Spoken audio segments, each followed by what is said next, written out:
Hello class, good afternoon to all. Formulator welcomes you all. हम लोग CAD in civil engineering discuss कर रहे हैं और CAD इन सिविल इंजीनियरिंग का मॉड्यूल 3 डिस्कस कर रहे हैं और मॉड्यूल 3 में हम लोग ब्रिक मैसनरी पे बात कर रहे हैं। तो अभी तक के क्लास में हम लोगों ने क्या क्या डिस्कस कर लिया है। तो सबसे पहले हमने डिस्कस किया था ब्रिक्स क्या होते हैं और ब्रिक मैसनरी क्या होता है। इसके बाद हमने डिस्कस किया था कि ब्रिक्स बॉन्ड कितने प्रकार के होते हैं और ब्रिक्स के टाइप्स क्या क्या हो सकते हैं एज पर द शेप्स।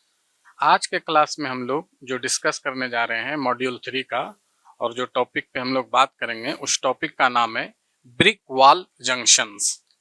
तो आज हम लोग जो डिस्कशन करेंगे ब्रिक मैसनरी में ही उस टॉपिक का नाम है ब्रिक वॉल जंक्शन। और ये जो डिस्कशन हमने पहले भी बोला था कि ब्रिक्स जो है ये एक पार्ट है बिल्डिंग मटेरियल का, कंस्ट्रक्शन मटेरियल का। अभी जो हम लोग डिस्कस कर रहे हैं ये discussion as per the building design and drawing हो रहा है। तो आज का सेशन स्टार्ट करते हैं और आज का डिस्कशन होगा अपना ब्रिक वॉल जंक्शन पे। तो चलिए शुरू करते हैं। तो first point what we will refer is brick wall junction. पहला पॉइंट जो हम लोग डिस्कस करने जा रहे हैं वो है ब्रिक वॉल जंक्शन। तो अभी हम लोग देखेंगे कि ब्रिक वॉल जंक्शन क्या होता है और ये ब्रिक वॉल जंक्शन कितने प्रकार के होते हैं और इसका क्या क्या यूज है। तो देखिए फर्स्ट पॉइंट क्या बोलता है, a brick wall junction is where two और मोर ब्रिक वॉल्स मीट और intersect within a building structure. Okay, तो ब्रिक वॉल जंक्शंस कैसे बनते हैं। ब्रिक वॉल जंक्शन अगर दो या दो से ब्रिक वॉल मीट करते हैं या इंटरसेक्ट करता है किसी भी बिल्डिंग स्ट्रक्चर में तो उस फॉर्मेशन को हम लोग बोल देते हैं ब्रिक वॉल जंक्शन। तो यहाँ पे देखिए क्या बोल रहा है, a brick wall junction to और मोर ब्रिक वॉल्स मीट और intersect within a building structure. मान लीजिए हमारा बिल्डिंग स्ट्रक्चर है और बिल्डिंग स्ट्रक्चर में दो या दो से अधिक ब्रिक वॉल के एक जगह पे मीट कर जाता है तो इसी फॉर्म लोग बोल देते हैं ब्रिक वॉल जंक्शन। दूसरा पॉइंट बोलता है कि हम लोग ब्रिक वॉल जंक्शंस क्यों बनाते हैं। तो सेकंड पॉइंट रेफर करते हैं। सेकंड पॉइंट बोल रहा है proper detailing and construction of this junctions ensure the building can withstand various loads. देखिए दूसरा पॉइंट क्या बोल रहा है कि हम लोग जो जंक्शन बनाते हैं ये ऐसा क्यों बनाते हैं, क्योंकि अगर हमारा जंक्शन कहीं किसी भी बिल्डिंग में बन रहा है तो वो बहुत प्रकार के लोड्स को विथस्टैंड करता है, कैरी करता है। हमें पता है कि जब भी हम लोग डिजाइन करते हैं तो लोड आते हैं हमारे स्ट्रक्चर पे। तो अगर हमारा वॉल में जंक्शंस हैं तो ये ज़्यादा से ज़्यादा लोड को वियर कर सकता है। जंक्शन पे हमारा स्ट्रक्चर में स्टेबिलिटी भी इंक्रीज हो जाता है और ये एक प्रकार से ड्यूरेबिलिटी और स्ट्रेंथ भी प्रोवाइड करता है स्ट्रक्चर में। तो जंक्शंस के बारे में हम लोगों ने दो पार्ट डिस्कस किया। पहला कि जंक्शंस क्या होते हैं, दूसरा कि इसे हम लोग क्यों प्रोवाइड करते हैं। Now next point what we will discuss is types of junctions. अब हम लोग जो बात करने जा रहे हैं, डिस्कस करने जा रहे हैं वो है types of junction. Types of junction, types of junction. देखिए पहला टाइप्स है अपने पास कॉर्नर जंक्शंस और एल जंक्शन। कॉर्नर जंक्शन और एल जंक्शन। जंक्शन क्या होता है, जहाँ पे दो या दो से अधिक वॉल के एक पॉइंट पे मिल जाए उनको हम लोग जंक्शन बोलते हैं। अब कॉर्नर जंक्शन क्या होते हैं इसके बारे में देखते हैं। कॉर्नर जंक्शन दो प्रकार के होते हैं। पहला होता है इंटरनल कॉर्नर, दूसरा होता है एक्सटर्नल कॉर्नर। तो इंटरनल कॉर्नर्स क्या होते हैं इसके बारे में हम लोग डिस्कस कर रहे हैं। डिफिनेशन बोलता है where two walls meet to form an inside corner typically at a 90 degree angle or more will be termed as internal corners। देखिए अगर हमें इंटरनल कॉर्नर्स बनाने हैं वॉल का, जंक्शन का, तो क्या करना पड़ेगा?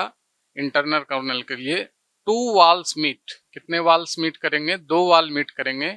और कहाँ पे मीट करेंगे? Inside the corner. अगर 2 वॉल इनसाइड द कॉर्नर पे आके मीट कर जाते हैं और उसका एंगल या तो 90 डिग्री है या उससे ज़्यादा है, तो इस फॉर्मेशन हम लोग बोल देंगे इंटरनल कॉर्नर्स। इस फॉर्मेशन को हम लोग क्या बोलेंगे? Internal corners. अब हम लोग नेक्स्ट पॉइंट में बोलता है कि इंटरनल कॉर्नर्स क्यों बनाते हैं। तो बोल रहा है proper interlocking of bricks is essential to maintain stability. अगर हमारा इंटरनल कॉर्नर हमने बनाया है अपने वॉल में, अपने स्ट्रक्चर में, तो इससे क्या होता है? ब्रिक्स की इंटरलॉकिंग प्रॉपर होती है। और अगर ब्रिक्स की इंटरलॉकिंग प्रॉपर होगी तो हमारी स्टेबिलिटी मेंटेन होगी और लोड डिस्ट्रीब्यूशन भी स्मूथली होगा। और लोड डिस्ट्रीब्यूशन भी स्मूथली होगा। नेक्स्ट पॉइंट है कि हम किस टेक्निक्स की हेल्प से इंटरनल बनाते हैं। तो बोल रहा है टेक्निक्स इंक्लूड टूथिंग और कॉर्नर ब्रिक्स और यूजिंग कॉर्नर ब्रिक्स। अगर हमें कॉर्नर जंक्शन बनाना है तो हम लोग जो टेक्निक्स यूज करेंगे, टूथिंग टेक्निक्स को यूज करते हैं या कॉर्नर ब्रिक्स को यूज कर लेते हैं। Okay, I hope it is clear. तो इंटरनल कॉर्नर क्या होते हैं? अगर हमारा जंक्शन इनसाइड पे बन रहा है तो इसको इंटरनल कॉर्नर बन देंगे। एंगल कितना होना चाहिए? 90 या उससे ज़्यादा। हम लोग इंटरनल कॉर्नर क्यों बनाते हैं? ताकि हमारा ब्रिक्स जो है प्रॉपर इंटरलॉक हो जाए। इससे क्या होगा? स्टेबिलिटी प्राप्त होगा। और क्या होगा? तो लोड का डिस्ट्रीब्यूशन भी प्रॉपरली होता है। और इसे किस टेक्निक्स पे हम लोग बनाते हैं? तो बनाने के लिए हम लोग टूथिंग टेक्निक्स का यूज करते हैं या यूजिंग कॉर्नर ब्रिक्स। अब यहाँ पे एक सवाल आप मन में आ रहा होगा, what is the meaning of toothing? What is the meaning of toothing? तो हम लोग टूथिंग के बारे में डिटेल डिस्कस करेंगे नेक्स्ट अगले स्लाइड में, क्योंकि ये क्वेश्चन आपके एग्जाम में आता है। नेक्स्ट कॉर्नर्स जो हम लोग डिस्कस करने जा रहे हैं जंक्शन में ही, कॉर्नर जंक्शन में ही, दैट इज एक्सटर्नल कॉर्नर्स। दूसरा जो है अपना एक्सटर्नल कॉर्नर्स। दूसरा बात हम लोग करने जा रहे हैं एक्सटर्नल कॉर्नर्स पे। देखिए डिफिनेशन क्या होता है एक्सटर्नल कॉर्नर का। बोलता है where two walls meet to form an outside corner typically at 90 degree angle और लेस। अगर हमारा कोई 2 वॉल आउटसाइड कॉर्नर पे आके मिलता है और उसके लिए एंगल जो है 90 डिग्री या उससे कम होता है, तो इस फॉर्मेशन को हम लोग बोल देते हैं एक्सटर्नल कॉर्नर्स। क्या बोल देंगे? External corners. अब हमें दूसरा पॉइंट बोल रहा है कि एक्सटर्नल कॉर्नर बनाने के लिए हम लोग किस टेक्निक्स का यूज करते हैं। तो टेक्निक्स सच एज टूथिंग और using special corner bricks. Techniques, अगर हमें एक्सटर्नल कॉर्नर बनाना है तो हम लोग टूथिंग टेक्निक्स का यूज करते हैं। किस टेक्निक्स का यूज करते हैं? टूथिंग टेक्निक्स का यूज करते हैं या स्पेशल कॉर्नर ब्रिक्स का यूज कर लेते हैं। या हम लोग स्पेशल कॉर्नर ब्रिक्स का यूज कर लेते हैं। स्पेशल कॉर्नर ब्रिक्स को ही हम लोग क्वीन ब्रिक्स भी बोलते हैं। स्पेशल कॉर्नर ब्रिक्स को ही हम लोग क्वीन ब्रिक्स भी बोलते हैं। ऐसा हम लोग क्यों अप्लाई करते हैं टेक्निक्स? इस टेक्निक्स को क्यों अप्लाई करते हैं? Provide strength and aesthetic appeal. इससे क्या होता है? हम लोग अपने स्ट्रक्चर में स्ट्रेंथ प्रोवाइड कर देते हैं, अपने स्ट्रक्चर में स्ट्रेंथ प्रोवाइड कर देते हैं और ये एस्थेटिक अपील भी देता है। Aesthetic appeal means it looks like a beautiful. It looks like a beautiful. Aesthetic appeal में का अर्थ होता है it looks like a beautiful. सुंदरता इसकी बढ़ा देता है। नेक्स्ट पॉइंट बोलता है proper sealing and flashing are also necessary to prevent moisture ingress. हमें क्या करना है? अगर हमें मॉइस्चर को प्रिवेंट करना है तो प्रॉपर सीलिंग और फ्लाशिंग की भी रिक्वायरमेंट होती है। तो यहाँ पे हम लोग अगर डिफिनेशन देखें तो इंटरनल कॉर्नर्स को अगर हमें बनाना है, इंटरनल कॉर्नर्स को अगर हमें बनाना है, इंटरनल कॉर्नर्स को अगर हमें बनाना है तो यहाँ पे जो वाल्स है वो इनसाइड में आके मीट करता है, वाल्स जो है इनसाइड में आके मीट करता है। एंगल जो है 90 डिग्री होना चाहिए या ज़्यादा, एंगल जो है 90 डिग्री होना चाहिए या ज़्यादा। लेकिन अगर हमें एक्सटर्नल कॉर्नर बनाना है, अगर हमें एक्सटर्नल कॉर्नर बनाना है तो उसके लिए जो मीटिंग होता है, उसके लिए जो मीटिंग होता है वाल्स का, वो आउटसाइड द कॉर्नर होना चाहिए। वो कहाँ होना चाहिए? Outside the corner. और जो एंगल है वो 90 डिग्री होता है या उससे कम हो सकता है। एंगल जो है 90 डिग्री हो सकता है या उससे कम हो सकता है। तो ये ऑब्जेक्टिव क्वेश्चंस में या असर्शन बेस्ड क्वेश्चंस में आपको पूछ सकता है कि अगर हमें इंटरनल कॉर्नर के लिए इनसाइड कॉर्नर होगा, एक्सटर्नल के लिए आउटसाइड होगा।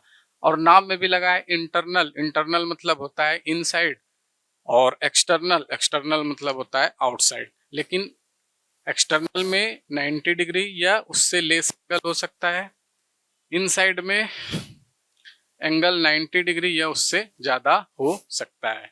तो this is the discussion about external corner and internal corners of junction.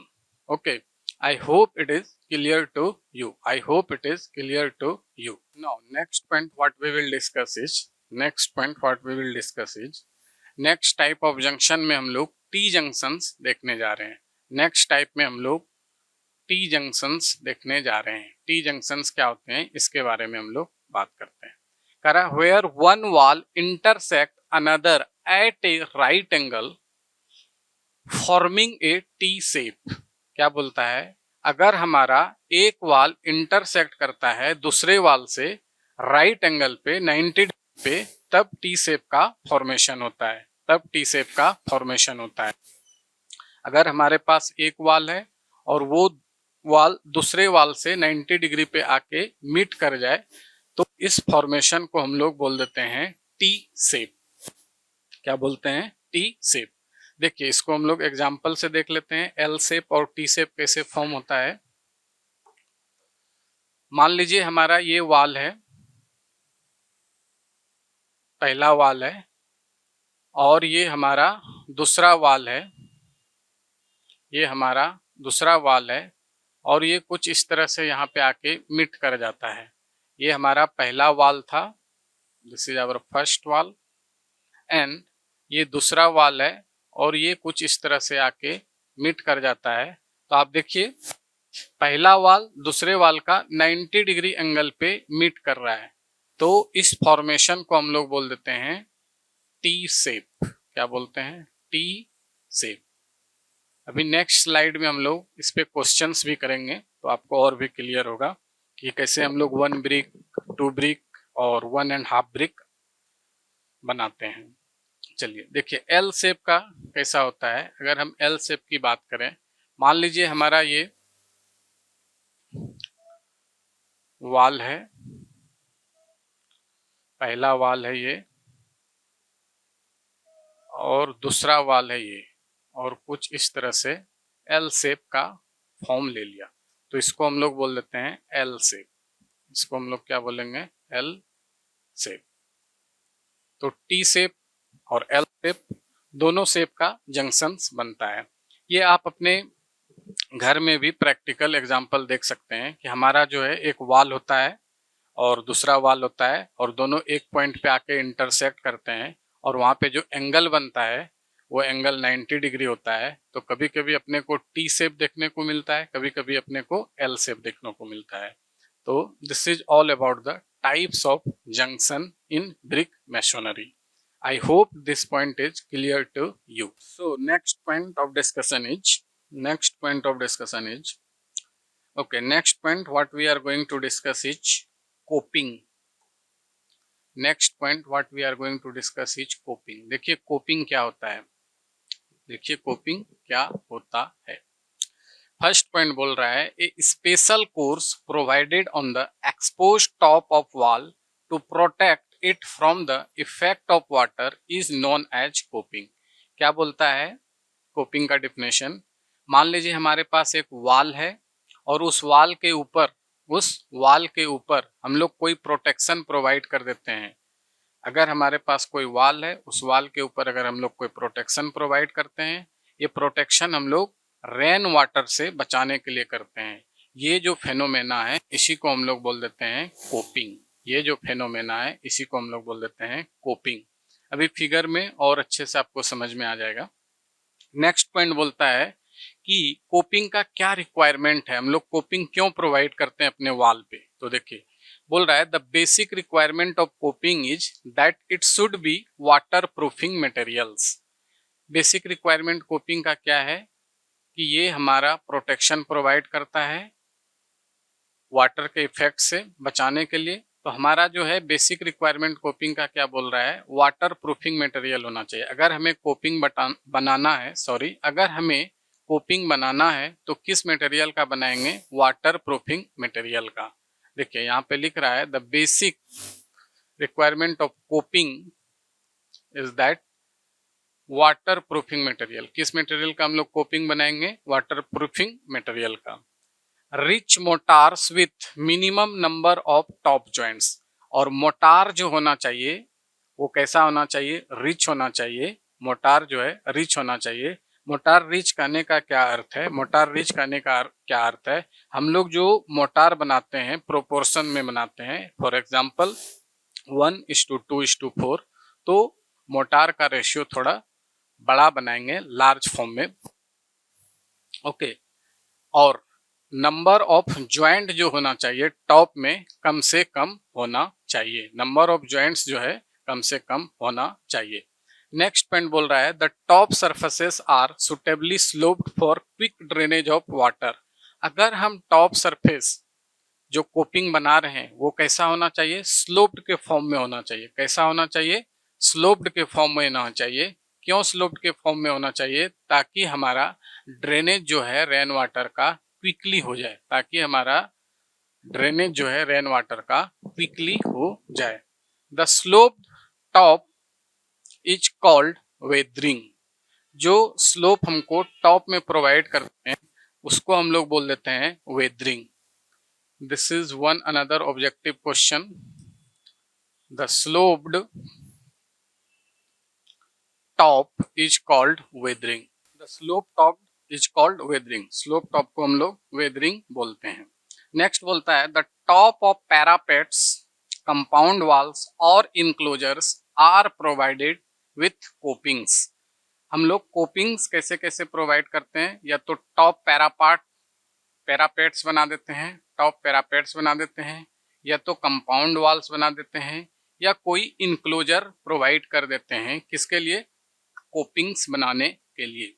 कोपिंग्स provide करने के लिए हम लोग या तो पैरापेट वाल का यूज कर लेते हैं, या तो कंपाउंड वाल का यूज कर लेते हैं, या तो कोई इनक्लोजर का यूज कर लेते हैं। तो कोपिंग एक प्रकार का प्रोटेक्शन लेयर है जो कि हम लोग वॉल के ऊपर प्रोवाइड करते हैं। ओके। कोपिंग किस मटेरियल का बना, वाटर प्रूफ मटेरियल का बनाना चाहिए। और इसमें मोटार जो है रिच अमाउंट में होना चाहिए। और ज्वाइंट जो है टॉप पे कम से कम होना चाहिए। और हम लोग टॉपिंग जो बनाते हैं वो स्लोप्ड फॉर्म में होना चाहिए, ताकि हमारा ड्रेनेज वाटर इजिली फॉल हो सके। और स्लोप टॉप सरफेस को हम लोग वेदरिंग बोल देते हैं। स्लोप टॉप सरफेस को हम लोग वेदरिंग बोल देते हैं।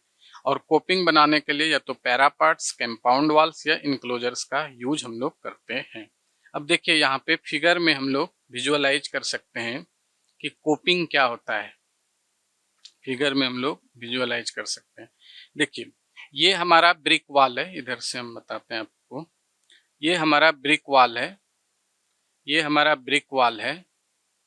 इसकी डायमेंशन दे रखी है 200 mm, 20 सेंटीमीटर या 200 mm।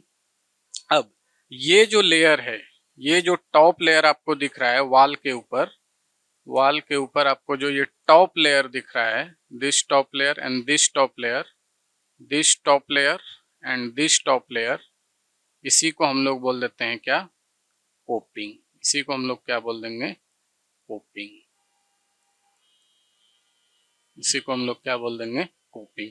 अब देखिए यहाँ पे आप देख सकते हो ये हमारा वॉल है, ये हमारा वाल है, ये हमारा वाल है। और ये जो लेयर है वाल के ऊपर, ये जो लेयर है वाल के ऊपर, इसी को हम लोग क्या बोलेंगे? कोपिंग। इसी को हम लोग क्या बोल देंगे? कोपिंग। इसी को हम लोग क्या बोलते हैं? कोपिंग। नेक्स्ट इस फिगर में भी आप देख सकते हैं, नेक्स्ट इस फिगर में भी आप देख सकते हैं, ये हमारा टोटल वाल है, ब्रिक वाल है। ये हमारा टोटल ब्रिक वाल है। और ये जो लेयर है इसके ऊपर, ये जो लेयर है इसके ऊपर इस तरह से बना हुआ, ये लेयर, ये पूरा का पूरा इंटायर लेयर टॉप पोर्शन पे, टॉप पोर्शन पे, टॉप पोर्शन पे, इसी को हम लोग क्या बोलते हैं? कोपिंग। इसी को हम लोग क्या बोलते हैं? कोपिंग। अब आप बोल रहे हैं कि कोपिंग को इतना क्यों बता रहे हो आप?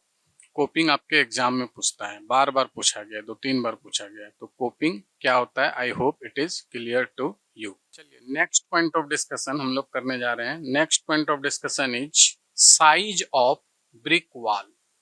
Size of brick wall. Brick wall और ब्रिक क्या दोनों सेम है या अलग अलग है? क्या दोनों सेम है या अलग अलग है? अगर हम बात करें ब्रिक का और ब्रिक वॉल का, तो डेफिनेटली दोनों अलग अलग पैरामीटर्स हैं। ब्रिक एक बिल्डिंग ब्लॉक है, यूनिट है, मटेरियल है, और वॉल जो है आपका एक प्रकार से स्ट्रक्चर है जो कि मोटार को फिल करके हम लोग ब्रिक की हेल्प से बनाते हैं। तो दोनों का साइज अलग अलग होगा। ब्रिक का साइज कुछ और होगा, ब्रिक वॉल का साइज कुछ और होगा। हम लोग कैसे कैसे ब्रिक वॉल का साइज को लेते हैं, कंसीडर करते हैं, इसके बारे में हम लोग डिस्कस करने जा रहे हैं। तो बोल रहा है साइज ऑफ ब्रिक वॉल। देखिए ब्रिक का साइज, ब्रिक का साइज हमने फर्स्ट लेक्चर में ही बोला था, ब्रिक जो है एक रेक्टेंगुलर ब्लॉक होता है जिसका साइज हमने आपको इंच में बता रखा था। अभी जो हम लोग साइज बताने जा रहे हैं आपको वो mm में बता रहे हैं। अब बोलोगे कि आप पहले क्लास में इंच में बताया, अभी mm में, तो एग्जाम में इंच वाला पूछता है, एग्जाम में इंच वाला पूछता है। तो चलिए डिस्कस करते हैं। देखिए यहाँ पे लिखा है फर्स्ट पॉइंट में size of brick. Size of brick, अगर हम साइज ऑफ ब्रिक की बात करें तो ये है 19 into 9 into 9 without motor. Without motor, अब क्या होता है विदाउट मोटार, इसके बारे में भी बात करेंगे। और ये जो डायमेंशन दे रखी है 19 into 9 into 9, this is in centimetre, this is in centimetre, ये जो है सेंटीमीटर में है। नेक्स्ट बोल रहा है size of brick, size of brick 20 into 10 into 10 with motor, with motor, with motor. और ये भी किसमें है? सेंटीमीटर में है। ये भी किसमें है? सेंटीमीटर में है। नेक्स्ट पॉइंट है one brick wall. One brick wall, अब क्या होता है वन ब्रिक वॉल, अभी हम लोग फिगर बना के देखेंगे। वन ब्रिक वॉल का अगर हम साइज की बात करें, अगर वन ब्रिक वॉल साइज की बात करें तो ये होता है 20 इंटू 20 सेंटीमीटर। क्या कितना होता है? 20 इंटू 20 सेंटीमीटर। नेक्स्ट है, नेक्स्ट है 1.5 ब्रिक वॉल। 1.5 ब्रिक वॉल, अगर हम 1.5 ब्रिक वॉल का साइज की बात करें तो ये होता है 30 बाय 30 सेंटीमीटर। कितना होता है? 30 बाय 30 सेंटीमीटर। नेक्स्ट है अपने पास, नेक्स्ट है अपने पास 2 ब्रिक वॉल। 2 ब्रिक वॉल, और अगर हम लोग 2 ब्रिक वॉल की साइज की बात करें तो ये होता है 40 by 40। This will be 40 by 40। यहाँ पे मैं फिर से लिख देता हूँ, इसका जो साइज होगा 40 बाय 40 सेंटीमीटर होगा। कितना होगा? 40 बाय 40 सेंटीमीटर। अब देखिए ब्रिक क्या होता है और ब्रिक वॉल क्या होता है, इस पे हम लोग थोड़ा सा डिस्कशन करते हैं।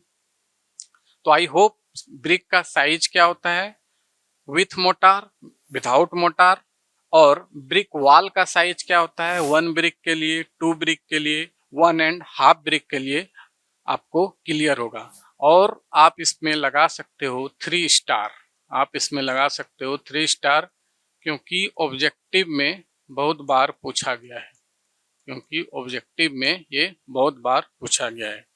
आपके यूनिवर्सिटी में भी पूछता है और कॉम्पिटिटिव एग्जाम में भी इसके साइज को बार बार पूछ लिया गया है। तो देखिए ब्रिक क्या होता है, और with motor and without motor, with motor and without motor. Brick है ये 2D में है, ये किसमें है, 2D में है। अगर आप ब्रिक को 2D में देखोगे तो लेंथ और विड्थ आपको दिखेगा।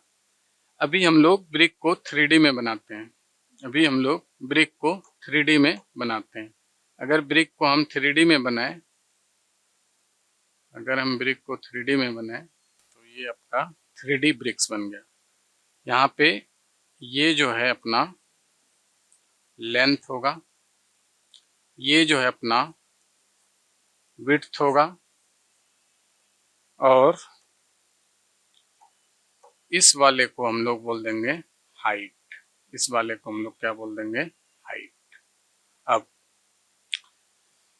ये हमारा ब्रिक्स हो गया, और यहाँ पे इसको आप बोल दोगे एल और इसको बोल देंगे विड्थ। ये क्या है, ब्रिक है, ये क्या है, ब्रिक है। और इसी की साइज की हम लोग बात कर रहे थे, इसी की साइज की हम लोग बात कर रहे थे, और इसका साइज कितना होता है, 19 into 9 into 9 centimetre without motor, without motor, और 20 into 10 into 10 centimetre with mortar.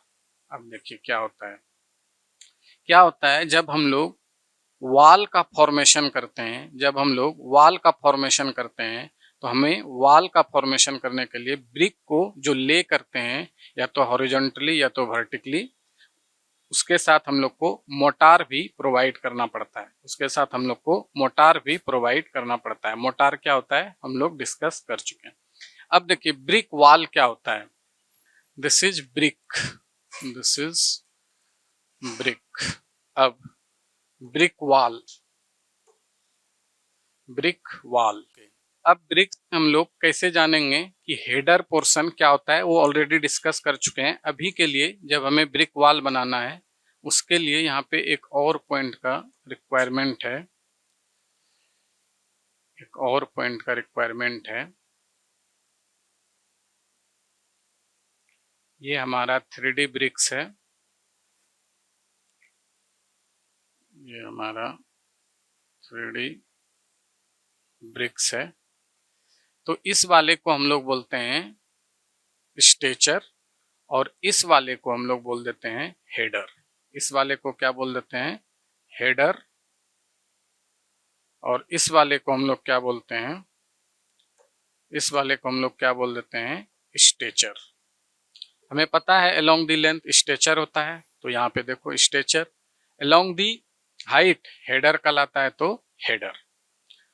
तो ब्रिक क्या होता है और ब्रिक वॉल क्या होता है, I hope it is clear. तो हमें पता चल गया है ब्रिक का साइज और ब्रिक वॉल का साइज। अब उसी की मदद से हम लोग नेक्स्ट पॉइंट डिस्कस करते हैं, नेक्स्ट पॉइंट डिस्कस करते हैं methods to prepare brick wall. क्या मेथड्स हैं, कैसे कैसे हम लोग, या प्रोसेस बोल सकते हैं, this is not methods, we can say process. क्या क्या प्रोसेस है और क्या क्या स्टेप्स हम फॉलो कर सकते हैं क्वेश्चंस बनाने के लिए अपने एग्जाम में ब्रिक वॉल के लिए। This is only for questions formation. तो देखिए कैसे बनाते हैं। पहला बोल रहा है मेथड्स में, स्टेप 1 एज्यूम स्केल। स्टेप 1 में हमको क्या करना है, एज्यूम स्केल कर लेना है। ओके, स्टेप 1 में हमें क्या करना है, एज्यूम स्केल, स्केल हमें एज्यूम कर लेना है। नेक्स्ट स्टेप में, स्टेप 2 में draw any length for L और T junctions. Draw any length for L और टी जंक्शंस। अपने को क्वेश्चंस में दिया रहेगा, अपने को क्वेश्चंस में दिया रहेगा कि आपको 1 ब्रिक वॉल एल जंक्शंस के लिए बनाना है या 1.5 ब्रिक वॉल टी जंक्शंस के लिए बनाना है। नेक्स्ट स्टेप है step 3, consider brick wall with motor. जब भी अपने को ब्रिक वॉल बनाना है, देखिए जब भी अपने को ब्रिक वॉल बनाना है तो हम जो ब्रिक का साइज लेंगे मोटार के साथ, और मोटार के साथ ब्रिक का साइज क्या होता है 20 इंटू 10 ये जो 20 है इसको हम लोग बोल देते हैं स्टेचर, इसीलिए इसको शॉर्ट में हमने एस लिख रखा है। और एच जो है इसको हम लोग बोल देते हैं क्या हेडर, इसलिए शॉर्ट में एच लिख रखा है। अब देखिए स्टेप 4 में क्या है, start the course with header and provide queen as half of the header. हमें क्या करना है, जब भी ब्रिक वॉल बनाना है तो सबसे पहले हेडर से स्टार्ट करेंगे कोर्स वर्क, और क्वीन जो प्रोवाइड करेंगे, और हमें क्वीन प्रोवाइड करना रहता है, और वो जो क्वीन प्रोवाइड करेंगे आधा, हेडर का आधा। तो जब भी हमें ब्रिक वॉल बनाना है तो ये 4-5 स्टेप्स हैं, इसकी मदद से हम लोग ब्रिक वॉल को प्रिपेयर कर सकते हैं। और जब भी हम ब्रिक वॉल बनाते हैं तो क्वीन प्रोवाइड करना पड़ता है, क्वीन प्रोवाइड करना पड़ता है। चलिए तो हम लोग अब क्या करते हैं, एक न्यूमेरिकल इस पे कर लेते हैं। ओके, तो चलिए अभी हमने क्या डिस्कस किया कि हमारे ब्रिक का क्या साइज होता है, अगर ब्रिक वॉल है तो उसका क्या साइज होगा, और कैसे हम लोग ब्रिक वॉल को प्रिपेयर करते हैं, उनके क्या स्टेप्स हैं। इसी के बेसिस पे एक एग्जाम्पल हम लोग करते हैं। तो चलिए एग्जाम्पल देखते हैं। Example, prepare a 1 brick wall for L section. हमें क्या करना है, एक ब्रिक वॉल बनाना है L सेक्शन के लिए। This is our question. तो हम लोग क्या करेंगे, हमें पता है कि ब्रिक का क्या साइज होता है और ब्रिक वॉल का क्या साइज होता है। अगर हम बात करें for one brick wall, for one brick wall, for one brick wall size क्या होगा, for one brick wall size क्या हो जाएगा 20 इंटू 20 सेंटीमीटर। और जब हमको ब्रिक वॉल प्रिपेयर करना है, जब हमको ब्रिक वॉल प्रिपेयर करना है तो हम लोग ब्रिक का क्या साइज लेते हैं, for preparing brick wall, for preparing brick wall the size of brick is equal to, हम लोग क्या लेंगे 20 इंटू 10 सेंटीमीटर। ये अकॉर्डिंग टू किसके अकॉर्डिंग टू लेते हैं, विथ मोटार के अकॉर्डिंग। ओके, तो सबसे पहले हमें क्या करना है, जो भी ब्रिक वॉल दिया है उसका हम लोग साइज लिख लेंगे। तो हमें पता है वन ब्रिक वॉल के लिए साइज होता है 20 बाई 20। अब ब्रिक वॉल का साइज 20 इंटू 20 गया। अब ब्रिक का साइज क्या होता है विथ मोटार 20 इंटू 10 इंटू 10। तो इसके बेसिस पे अब हम लोग स्केल का यूज करेंगे। किसका यूज करेंगे, स्केल का। तो late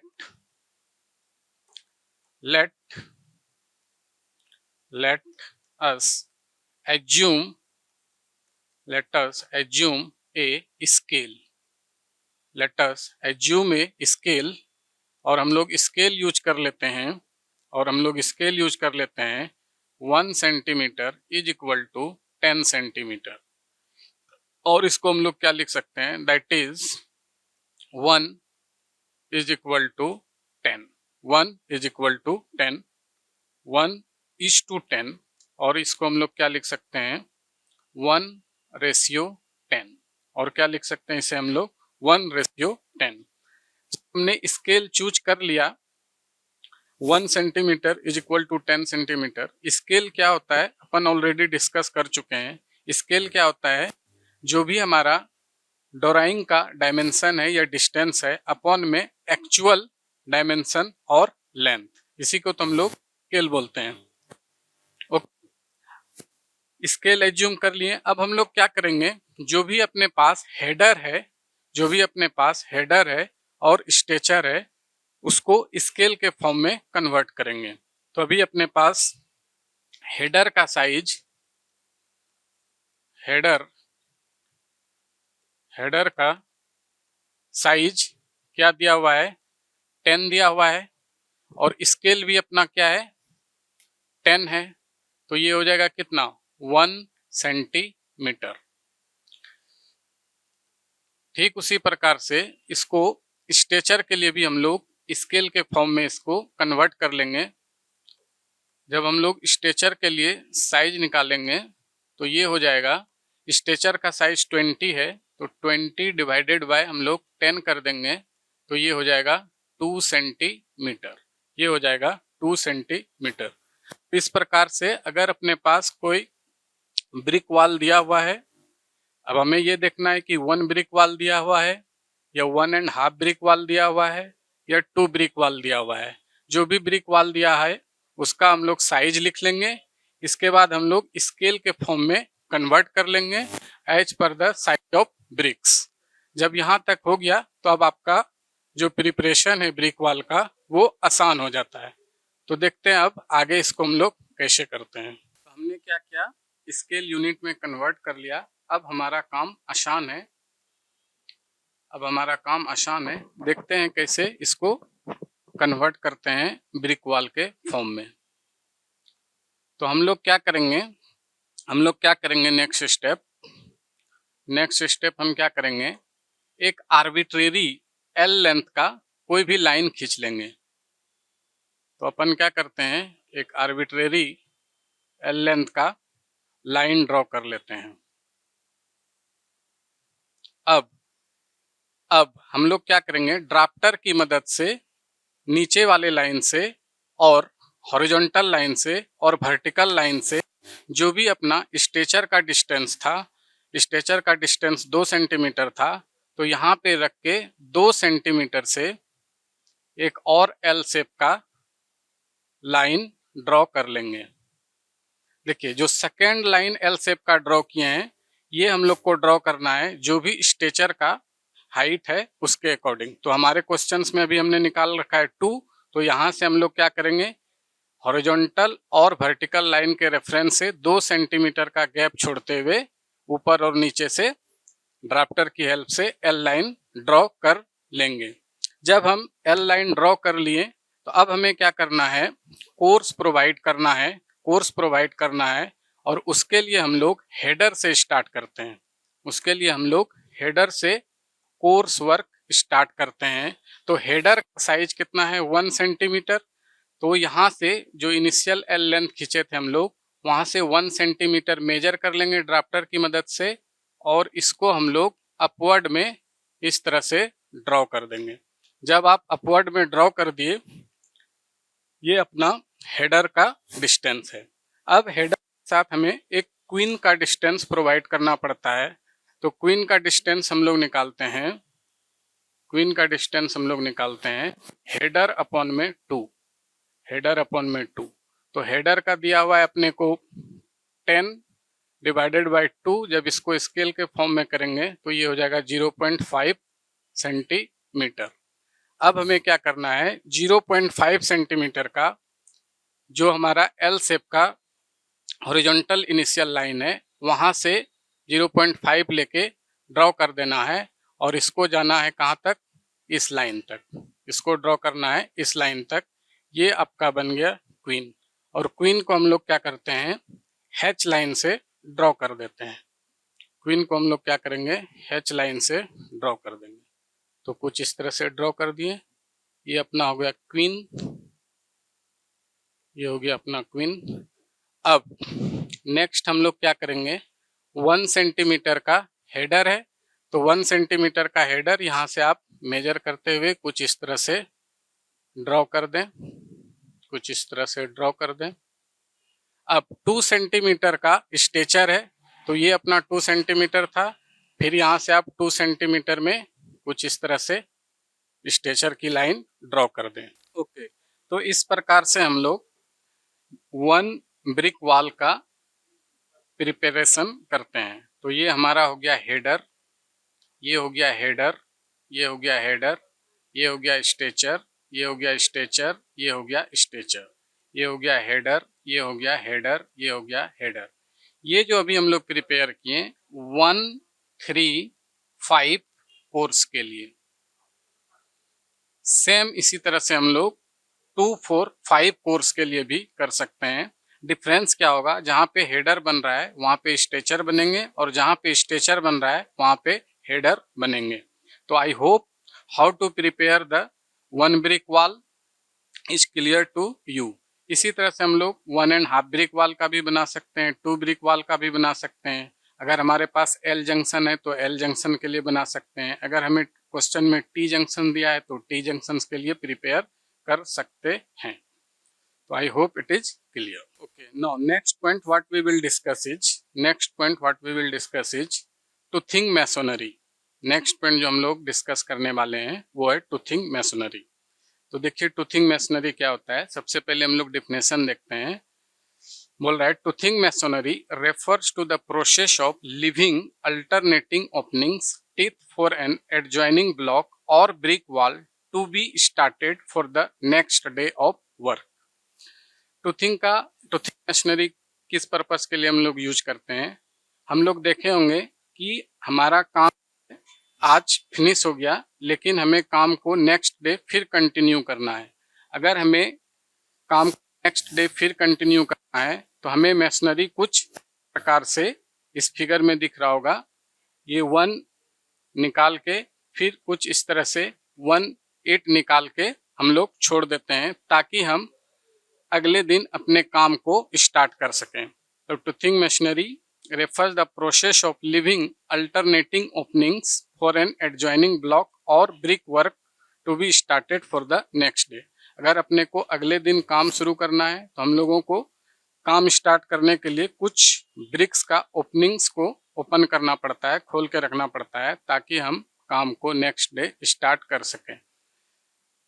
so this is all about the module 3। Module 3 में हम लोगों ने क्या क्या डिस्कस किया।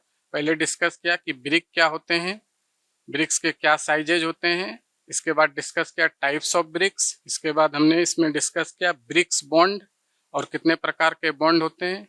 फिर हमने डिस्कस किया ब्रिक के जंक्शन और कितने प्रकार के ब्रिक जंक्शंस होते हैं और कैसे हम लोग प्रिपेयर करते हैं 1 ब्रिक वॉल और 2 ब्रिक वॉल अगर हमारे पास एल जंक्शंस हैं या टी जंक्शंस हैं। तो I hope this all parameters is clear to you.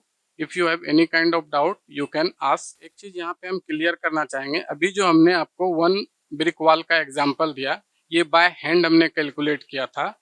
आपको इसको मैनुअली ड्राफ्टर की मदद से भी कर सकते हैं, ऑटोकैड सॉफ्टवेयर में भी प्रिपेयर कर सकते हैं।